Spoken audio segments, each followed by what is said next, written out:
10,000 fight fans have been attracted to this vast Trump Plaza Convention Center to see if Mike Tyson can justify his assertion that he is the greatest fighter on this planet. Good morning. Well, the undisputed world heavyweight champion's challenger this time is Carl "the Truth" Uильямс, a 29-year-old who's having his second shot at a world title. 4 years ago, this 6 feet 4 inch New Jersey fighter came face to face with a Larry Holmes who was then at his peak. The IBF title was at stake, and so sure were the bookies of a Holmes victory, they rated Uильямs' chances at 50 to 1. And he clubs hard with the right hand as well, Uильямs. There it is again and again. And I'll tell you, this no-hoper is really giving Holmes all the trouble he can handle in this round. So Uильямs losing a controversial decision, but only by 1 point. Well, here he comes in as a 12 to 1 underdog to beat the man who shattered Michael Spink's hopes in just 90 seconds in this very arena. And following that demolition, Frank Bruno got his chance, and I'm delighted that he's with us here tonight. Frank, do you wish it was you getting back into that ring with Tyson? I'm here right now, Dickie, and I get the little urge, you know, in my fist, that is, not in my fist, Dickie, yeah. They're talking about the fear factor. This certainly wouldn't include you. Some say that many of the heavyweights that have gone in with him are really afraid of him, and they don't believe they've got a chance anyway. I think Carl Uильямs has been in with him before, you know, as an amateur, and I've seen the video of it, and he done pretty well. So I think the fear factor's out of his brain at this moment. I think, I'm not too sure. I'm not in his shoes, so I can't really answer for him, Dickie. Do you think Mike Tyson is invincible, Frank? Not really. I don't think no man's invincible. You know, there's only one man above there's invincible. You know, you've got to give him a lot of respect, but I don't think no man's invincible. How do you think that Uильямs should go about trying to beat Tyson? It's such a difficult thing because Uильямs is a boxer, you know. He isn't a power man, but he can outfox him and tie him out. I don't think he can outfox Tyson. I don't think he's got the style to beat Tyson, but it's so difficult to say Uильямs to beat him, you know. We've got to wait and see, Dickie. You'd go with Tyson, would you? Most definitely, but in boxing anything could happen, you know. You can't really write off people, Dickie, you know. Thank you very much indeed for the moment, Frank. So anyway, the first fighter should be coming into the ring at about 3:15 your time. We're going to take a short break, and after that we shall seek the truth about Carl.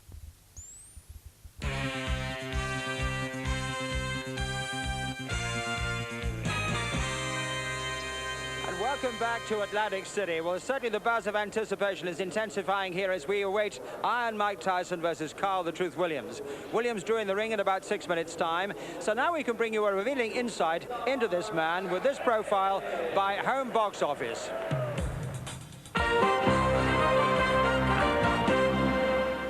For most, the streets of South Jamaica, Queens are no place to grow up, let alone in which to develop into a championship athlete. They call this man-forsaken place Crack Alley, and only a few, like Carl Uильямs, have escaped. Yeah, I used to tell you to come run with me, but you was into one thing and I was into another. Right. That's basically what I'm saying. You was into one thing and I was into another. You know, there's 2 roads in life that you can go down. There's that straight one, that's the hardest road you can go down. And then there's that other one, this short road. For the first 19 years of his life, Carl Uильямs took the short road. He flirted with trouble and played basketball day and night. Only his grandmother was around to rein him in. But as Carl matured, he grew frustrated with this lifestyle and, out of anger, began hitting a heavy bag. People used to say, you got something, you got something. I couldn't see it at that particular time. Whatever I had, to me, it wasn't there. You know, it wasn't until my grandmother died that I really started thinking seriously about doing this. At an age when most would-be professional fighters are experienced amateurs, Uильямs was just beginning. He walked 6 miles to the gym each day, out of hell and into a brave new world. Whatever I was doing at that particular time, years and years ago, you know, I gave it up to become a boxer with no hopes, no aspirations or anything, no future really, but just a lot of hard work and determination. Fighting out of the tiny O'Connell Park gym, Carl Uильямs entered the Golden Gloves with just a couple of amateur fights under his belt. Miraculously, he won a title. Here was this big hulking guy with a piston for a left jab, and he immediately caught my eye. And for a guy that age to start that old and do what he did is certainly an accomplishment. Flushed with success, Carl moved to suburban White Plains to get further boxing instruction. It was a Spartan existence at first, with Williams living alone in this motel, far enough away from his city friends and city temptations. This is obviously a different environment, and I think in order for me to be successful, I had to move here to get away from some of my friends and try to more or less concentrate on, you know, being a professional fighter. In White Plains, Carl developed rapidly as a fighter, gaining valuable ring experience he had missed as a teenager. One sparring partner came down from this gym in Catskill, New York, to spar with Williams, a 17-year-old named Mike Tyson. Memories differ as to what happened. He jumped on me that particular day, gave me a bloody nose and everything. You know, I was a little, it shook me up because I was a professional with 7, 8 fights. And I was saying to myself, oh my God, I gotta let this amateur come in the gym and do this to me. So I got very angry that night. I went home and thought about it. And the very next day, I came in the gym with a different attitude towards him. I went into the ring and I busted him up. Well, he sparred me when I was 14, 15 years old, and he couldn't kill me then. And now I'm 5 times, 10 times the fighter now. Contrasting views on who got the better of those sparring sessions 6 years ago, but we found a clip from one of them, and now you can judge for yourself.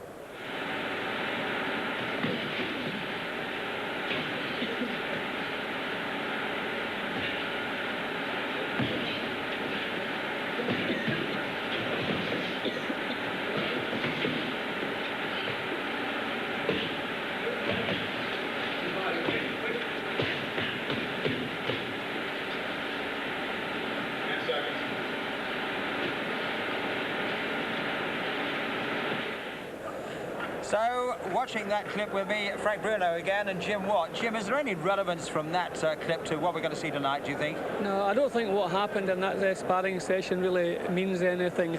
But what could have some bearing?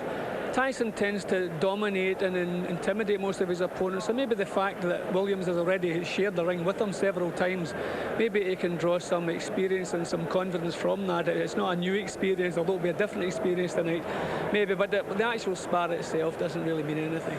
Some experts are divided about Williams' chances. Some say that he's going to be brushed aside, and others say that he has the ability to stretch Tyson. I think a lot of that depends on his temperament. Can he cope with it, or will he freeze the way Spinks did? If he can keep himself out of trouble for the first couple of rounds, maybe get some sort of rhythm going. I think he has the talent, he has the height and the reach to give Tyson some problems, but definitely not enough to defeat him. Let me bring Frank in. We'll talk about the height and reach, because he really is probably about 6 or 7 inches taller, and he's got a hell of a big reach. How's Tyson going to handle that, do you think, Frank? I'm not too sure. I think he'll stay close to him, you know what I mean? For the first couple of rounds, as Jim said, he'll be onto him like a harbour shark, you know, and right onto him and keep onto him. So it should be very interesting for the first couple of rounds, as if it goes that long. Do you think he has the ability to withstand the power of Frank Tyson? That really is the key to it all. Frank Tyson, Mike Tyson, not Frank Tyson, the old fast bowler. Well, I think the problem probably his chin is the big question mark. Williams has been shaken by Tillis.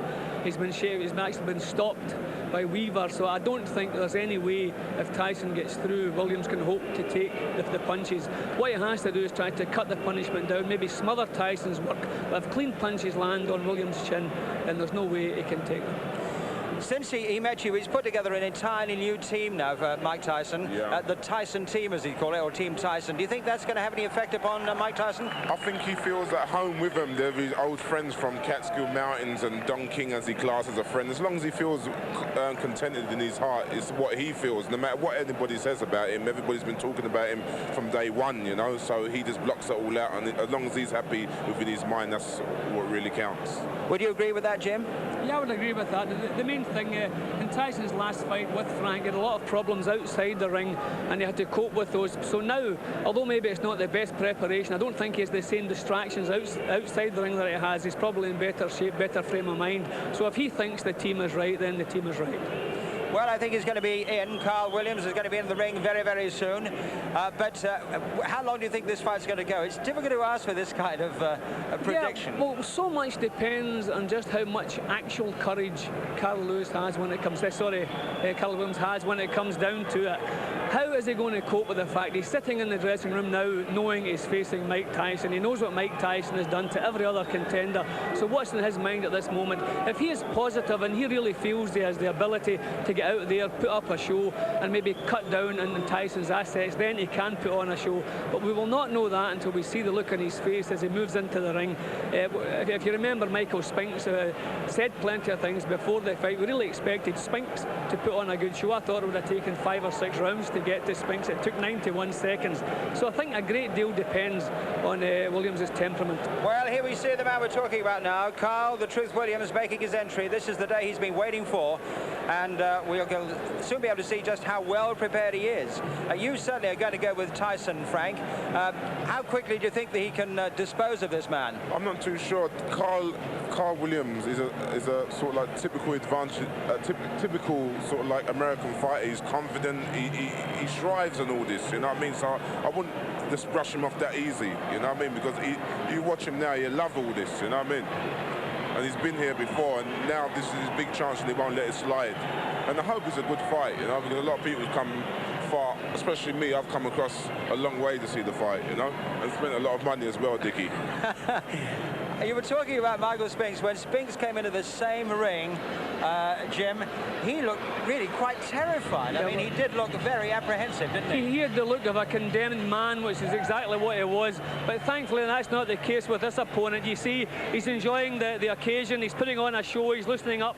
He's walking around the ring. I mean, Spinks didn't even want to take his dressing gown off when the time came. But this man looks a little bit different. He looks as though he's pleased to be there. So hopefully that'll carry on when the first bell sounds, and he'll give us a show. Hopefully 4, 5, 6 rounds. Well, I know it's about 4 years ago, but he did put up a tremendous show against Larry Holmes when Larry Holmes was at his peak. Yeah, that was a good show. That's probably his career best performance. A couple of shaky performances since then, but I think tonight he's going to have to do things that he's never done before. He's going to have to do things better than he's ever done before. Looking at him now, he looks as though he can rise to the occasion, but he's really going to have to produce something more special than he's ever produced, and hopefully he can do it, and we'll end up with a show. He's emerged from the same kind of background as Mike Tyson, Frank, a disadvantaged background, and he's really concentrated very hard on his career as a professional fighter. Yeah, I think so as well. I think this fight, Mike Tyson can make as many mistakes as he wants, but Carl Williams cannot make one mistake at all, you know what I mean, for this fight, not one at all. What's he feeling now? You've had this experience yourself, Frank. What is he feeling? It's so difficult. Sometimes you're just pumped up. You've been waiting for this for such a long time. You've been away from home. You're hungry. You're just concentrating and thinking about Mike Tyson, not worrying about the crowd, you know? He's a professional man. All professionals know what they've got to do. You see him pumping up himself now. Right, well, I think we're just about ready to see the undisputed world heavyweight champion, Mike Tyson. He's going to be coming through that exit any minute now. There's a terrific build-up of excitement here. And let us now join, here he is, let us join Reg Guttridge at ringside. Well, there's the man then that he really has taken this fight game by storm, the most talked about athlete of his time. Not always in his favour. I certainly agree with Jim Watt and Frank Bruno about the attitude of Carl Williams. On the other hand, well, he's talked a good fight, but let's hope he's not as good a pugilist as he is publicist anyway. This man, his definition of his body, I think, is a little better than I've seen him with Bruno last time. As Jim Watt said, he did have a few problems. He's coming at 15.9 1/4. He was only 15.8 actually for Bruno. 219 1/4. Just look at the team Tyson. They really can't get to him closely enough. Almost like a towel poncho on there. There he is, throws it off. Meanwhile, Carl Williams, almost like a caged tiger there. It's a very humid time here in Atlantic City. But despite some adverse publicity, I mean, this fella is such a magnet. There's a referee, Randy Newman, former New Jersey boxer. He fought Joe Frazier, actually. And he's been refereeing quite a bit now in England. Glenn McCrory Lumumba and Dave McCauley and Duke McKenzie. So now, the talking's over, as always. And we've got Mike ready to rumble Buffer in there, waiting for his cue to introduce the fighters, as if they need introduction. Now, he's a big, tall guy, this Carl Williams. The nickname, The Truth, he gives you several versions of it, actually. And he says, he remembers he hit a fellow with a good shot once, and he went down, and he said, "Oh," he said, "that punch, I tell you, that was the truth." That's kind of an in gag. It's not a bad nickname for him, actually. And Carmen Graziano, you may see the grey-haired man next to him there, is 65 years old. He's been in the game 45 years, and he's done a very good psychological job on Williams, but it all depends on the chin. Mike Weaver knocked him over, but he kept getting up. He was actually beaten on that 3 knockdown rule. He was on his feet when it was stopped. And James Quick Tillis, earlier on in his career, when Tillis was a very useful fighter at the time, he had him down. But he gets back, and there he is, Carmen Graziano. He worked with Joey Giardello when he came to England to fight Terry Downs. And all the so-called dignitaries then, aren't they, from the WBC, WBA, IBF, they're all lining up with their little belts there to get in the picture all the time. Booted and suited for the occasion. So he storms around like the old gladiator he is, isn't he, Tyson? Nothing puts this man out. 16 wins in the first round. And, well, there was a few, as they say in American boxing lingo, a few patsies along the way, but he's since done it against good fighters. And he's a great historian of boxing too, Mike Tyson. He really understands the game and can discuss it from years ago. And he said, I think I'd have been too big for people like Jack Dempsey. So, but had I fought Ali, if I could have beaten him, then I know I would have been the best heavyweight of them all. So the little casual stare as he goes past. You see, Williams has said from the off, I don't know what we're talking about, the tough guy stuff. In fact, my upbringing was even tougher than Tyson's, because he was under Customado's wing that just turned 14 years of age. So he behaved himself. But he said, I really had a tough time. Good looking physique he's got, hasn't he? 6'5", and he weighs 15 stone 8. So there's only a pound and a quarter in it. Doesn't really matter at this level. There's the introductions then. Good evening and welcome to Atlantic City's Convention Hall by way of Donald Trump's Trump Plaza Hotel and Casino on the boardwalk here in Atlantic City, New Jersey. Tonight, Don King Productions and the Trump Plaza present the World Heavyweight Championship. This bout is approved and sanctioned by the New Jersey State Athletic Control Board, Larry Hazard Sr., Commissioner, Deputy Commissioner Lawrence Wallace, and the chairman is Jerry Gormley. The bout is governed by the rules and regulations of the World Boxing Association, represented by Dr. Elias Cordova and James J. Binns. It is also sanctioned by the International Boxing Federation, President Robert W. Lee, and the World Boxing Council, President Jose Suleiman. The 3 judges selected by the New Jersey State Athletic Control Board for this bout are Rocky Castellani, Chuck Giampa, and Richard F. Murray. Chief physician at ringside, Dr. Frank B. Dawkins. Also in attendance, Dr. Eric Wormser and Dr. Charles Wilson. The timekeeper for the bout is Roosevelt Gilbert, and counting for the knockdown seconds, Steve Smoger. And now, before we get started, I would like to introduce the gentleman in the ring at this time, a man who's responsible for bringing over 20 championship bouts to Atlantic City over the last 2 years. In addition to being the world's most famous entrepreneur, he is a best-selling author and our host this evening, Mr. Donald Trump.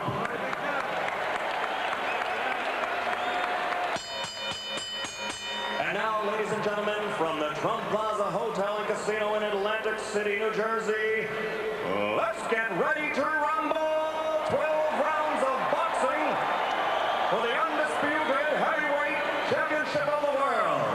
The referee for this bout is Randy Newman. Introducing first, fighting out of the blue corner, wearing the white trunks with red trim, he weighs an even 218 pounds from Upstate, New Jersey. His professional record, 22 victories against only 2 defeats, 17 knockouts to his credit, and 14 of those 17 KOs within 5 rounds or less. Ladies and gentlemen, the #1 heavyweight challenger in the world today, Karl, the Truth, Uильямс.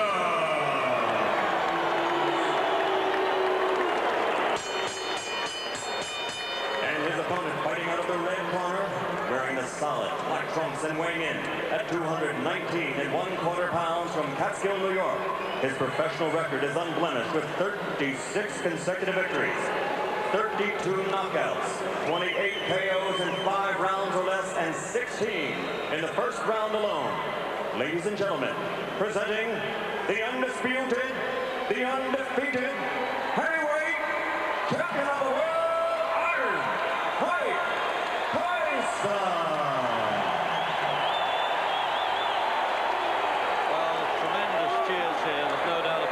Such a popular fighter, Mike Tyson. Now, there's been a sort of high lemming content, really, in most of Tyson's challenges. Let's see now how can this fella really cope with him? Can he use his boxing ability, which we saw on ITV when he fought Larry Holmes. It was a very good performance and a very close loss indeed to Holmes, who then had quite a lot of fight left in him. So clear the ring, and those officials know how to get out of there when trouble starts. But good heavyweight referee, so he can handle these fellas okay, strength-wise anyway. He'll rush straight across here, Tyson, that's a certainty.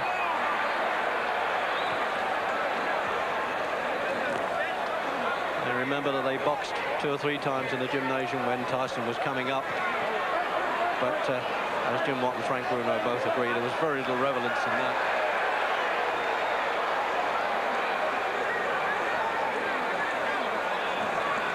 Oh, standing there. He wants to trade with him, Williams. I'm not sure that's good business.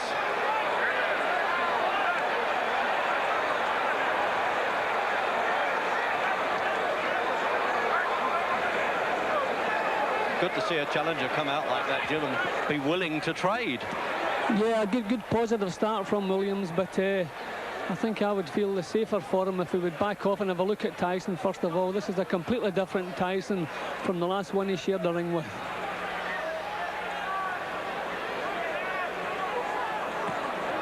Eight championship fights, remember, Tyson. 7 have been covered by ITV.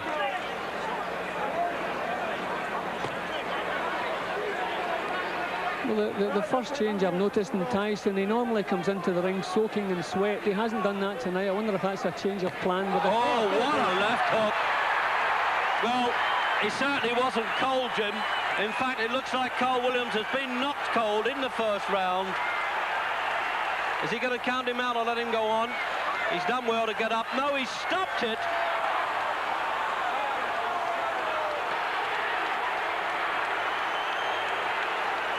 Well, there's some booing going on, but they didn't take that punch. Carl Williams is arguing. He got caught with a peach of a punch there, and, well, at least he's got a cuddle afterwards, Jim. Now, nobody really could have expected that. Well, I didn't have my watch going at that point because it only just started, obviously.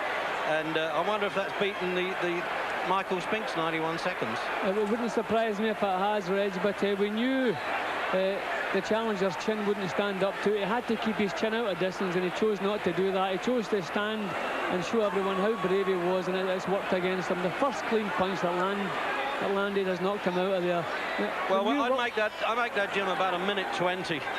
Just, he's having an argument with him, Carmen Graziano, the trainer. I think you should have let him go on.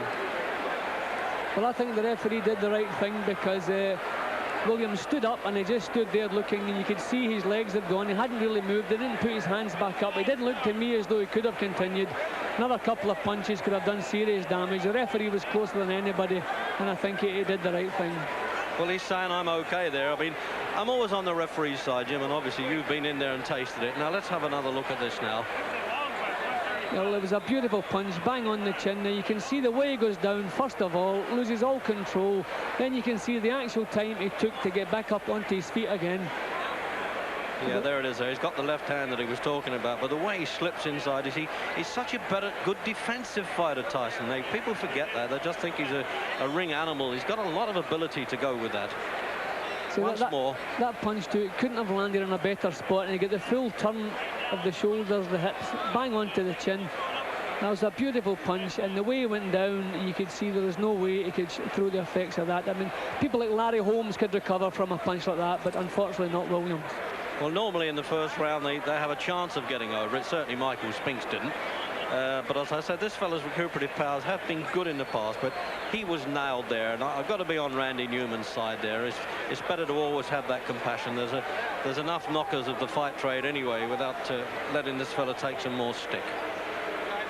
But the crowd are unhappy, and I don't blame them at $500 a piece at ringside, and he doesn't like the look of that, and he's arguing with him again.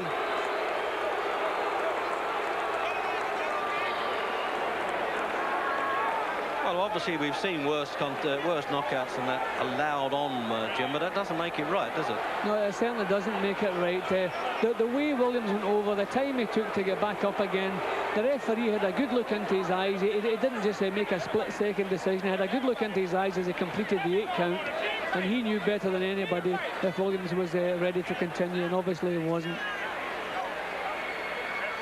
Well, the thing with Tyson, let's face it, he doesn't only dominate the heavyweight division, he's decimated it as well.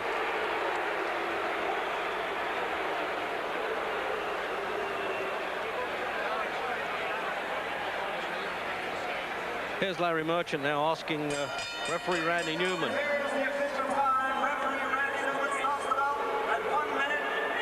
Standing up, he was leaning against the ropes. I asked him a question, a very simple question. How do you feel? Not for the answer, but to see how he responded. His eyes were blank, his expression was blank, he had no answer. Is there any chance that he misunderstood what you wanted him to respond to? I don't think so. Let me tell you why. He's had a lot of professional fights and a lot of amateur fights. When a fighter is knocked down, and I had 38 fights, when a fighter is knocked down, the first thing he wants to prove when he gets up to the referee is that he's in good shape. Number 1, he wasn't standing on his feet, he was leaning on the ropes. Number 2, he couldn't answer me, and number 3, his eyes were dead. Thank you very much, Randy, and now back to ringside. All right, thanks very much, Larry, and thank you for pointing out that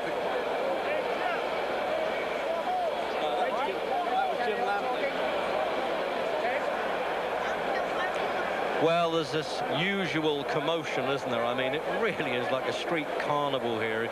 They look as though they've all invaded from the famous boardwalk along here where people walk up and down when they've done their money, I suspect. And everybody wants to be in the ring in the fight game these days. At least the photographers are playing the game and staying out. But there's a lot of dissatisfaction. There always is. But, you know, there was a time when a fellow like Joe Louis, or Louis as we call him in Britain, he was cherished for knocking people out in 1 round. They thought he was marvellous. But obviously the crowd are now saying, you know, here's Larry Merchant with Mike. From your point of view, did you see him really dazed? Well, no, I noticed my trainers would tell me we were slipping and hooking. So when we slip, because usually I come in that slip and I get in there, and that's the hardest part, getting in there, and I never threw the punch. And so we were practicing like a slip. So you're in there, instantaneously, bing, throw the punch. And I did, and I was successful. What? Were you surprised that he stayed on top of you as much as he did, that he didn't try to move? Oh, I loved it. I loved it. I just knew it took it just with a matter of time. I loved it. So you knew that as soon as he was doing that, that you were going to get a clean shot sooner or later. Exactly. And my punches were accurate and pinpoint, and I knew eventually I was going to get him. He has a reputation for getting hit with left hooks. Were you looking for that opening? No, I was very confident. I wanted to hit him, catch him with a good right hand. Believe me, my right hand is my favorite punch, but I never catch anyone with it. You know, it's my best punch, and I always hit guys with left hook. All right, we're going to try to take a look at the where's the monitor? At the monitor, if we can find it, so that we can determine what happened. Champion non-pro. All right. Okay, it was a clean left hook. Did you? I mean, you sparred with him years ago. We know that it didn't mean anything. Were you surprised that he went so fast? Well, no, I knew if I catch someone clean, they'll go, regardless who they are. But you know, when the referee he hit him with a shot, it looked like he was able to get up, but I guess the referee called what he saw, because I didn't think he was hurt that bad, but I knew I hit him with a clean shot. Speculate for me. How long would it have taken you to get him down a second time if the fight went on? Oh, no problem. I'd have been all over him. Maybe it's better that the referee did stop early. I would have been all over him. That's when I'm most dangerously, when I know I have someone hurt. For the record, Mike, I don't know if you know it, this fight went a couple of seconds longer than the Spinks fight. So far in this building, in the last 13 months, you've fought about 1 round and 2 fights. Well, it's good. I like coming in this building. I like being here. And Donald Trump, he don't play around. He pays that money up. And for this fight, Don told me if I knock him out, he'll pay me $100 grand. And I'm looking forward to that $100 grand. Who? Don is going to pay for you? Don King, yeah. $100 grand for a knockout. All right, we all want to be there when that happens. When is this going to happen? Right, the post-press conference. You want to give me? Oh, yes. My church can use some of that money. Yes. All right. Reverend Henry J. Payton, Holy Trinity Baptist Church. No doubt. Let's talk about, all right, now let's talk. You've talked about being in control of your career. Tell us what you think is next. Who is next? Well, I'm just taking it one step at a time. I'll fight anybody. You know what I mean? I don't discriminate from anybody. I'm the best fighter in the world, and there's no man that can beat me. Does this mean that Holyfield is or is not your next opponent? Well, he's in my future, but I don't think he's in my immediate future. But come on, Holyfield, don't matter. That's kids play. So you think that you'll fight Holyfield like early next year, and you may have 1 or 2 fights before then? Most likely, but you know what I mean? If they can discuss our things with their people, we can fight in 2 weeks, 3 weeks. He caught a quick knockout. I got a quick knockout. We both still need to work. We didn't get any work. All right. Jose Ribalta was one of the fighters being considered for your next opponent, and he had a dreadful outing in a preliminary tonight. Did that eliminate him? Well, it looks kind of dreary for him, but you never know. If he have a couple more fights and he cleans up his act, he's always a good prospect. What about Douglas, who looked a little better, if not great, in another preliminary? He's been mentioned as a possible opponent. I take all comers. I don't duck any man. Can we assume that Michael Dokes is one of the prospects? All comers.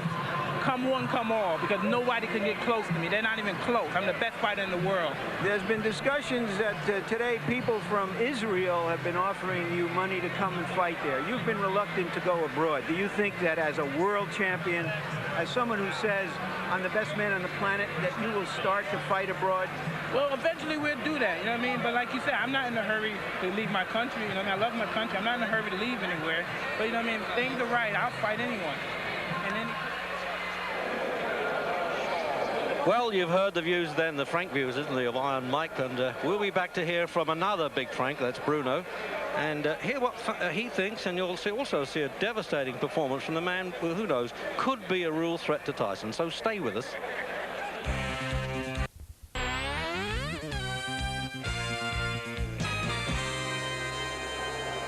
Welcome back to Atlantic City, and I certainly didn't think we were going to use this camera quite so soon, but when, as Tyson says, you're the best fighter in the world, anything can happen. Here are the two men who were ringside. Frank, let me first of all ask you, do you have any quibbles with the referee's decision there to stop the fight? It's so difficult, Dick, you know, if the referee would have let it go on and he would have took some more serious blows, then, you know, we all would have said it's bad for boxing. The referee done what was right at the time, and I think it was right at the time to stop the fight. You said to me just a short while ago that he looked a bit dicey, actually, at the end of the count. It was a little bit dicey, you know, I mean, his legs when he got up, but if the referee would have let it go on against a guy like Tyson, then everybody would have started moaning, you know. Everyone's okay. I know it lasted sort of like very short. I'm very gutted because I had to pay to come over it, but that's the way cricket, that's the way that the cookie crumbles, you know. I must say, we can understand the disappointment of the crowd here because they paid, as Frank said, an awful lot of money to come here, Jim. But would you have any, in fact, I think you said that the referee was right in doing what he did. Yeah, I think he was right. The referee took his time about making the decision. He was looking into Williams' eyes as he completed the count. He gave a second or so when the count was completed. He actually asked Williams, was he okay? Williams gave a kind of lifeless shrug. There wasn't enough life about Williams to allow him to continue. He did the right thing. It's a bit of a tragedy. Nobody likes a first-round knockout in a World Championship, but it doesn't do the sport an awful lot of good. But full credit to the champion, a tremendous punch that he finished the bout with. There was no time, really, to assess the form of Carl the Truth Williams, was there, really? I mean, in fact, how do you think he started the fight in the first minute? Well, I worried about his temperament beforehand. I thought there was a possibility he would freeze. But his temperament, in my opinion, did let him down, but not the way I expected it to let him down. I think he went out to try to prove how brave he was, how he wasn't intimidated, and his tactics were all wrong. He should have been spending the first couple of rounds trying to stop Tyson from working, trying to maybe lay on, hold him, just to get himself into a rhythm. But he started too quick, started trading with Tyson, and that's just suicide. Frank, do you fancy another crack at Mike Tyson now after that? In London, yes, I would love another crack, Dickie. Do you think that's going to happen? I'm not too sure. I think you got to ask Mrs. Thatcher that question. Does she have the answer? I'm not too sure. I think you got to ask 1 or 2 other people that question. I'm not too sure at the moment, Dickie. I think he was talking about a possible fight with people like Jose Ribalta and James Buster Douglas, but Evander Holyfield would seem to be perhaps the best and most legitimate contender. I think there's a lot of management sort of like wranglings going on there because Don King doesn't really want to do business with Dan Duva, and his contract runs out in 1992, so I think they're going to wait for Holyfield and build it up. 1991. No, 1991, sorry, Dickie. And wait until his contract runs out then, so they can do business and build it up like the Spinks fight to make a million or multi-billion-dollar fight, you know, so I think that's not in the pipeline at this moment in time. Frank, thank you very much indeed. Jim, thank you very much indeed for the time. We're going to take a short break, but you be sure we'll be back in Atlantic City in just a few moments.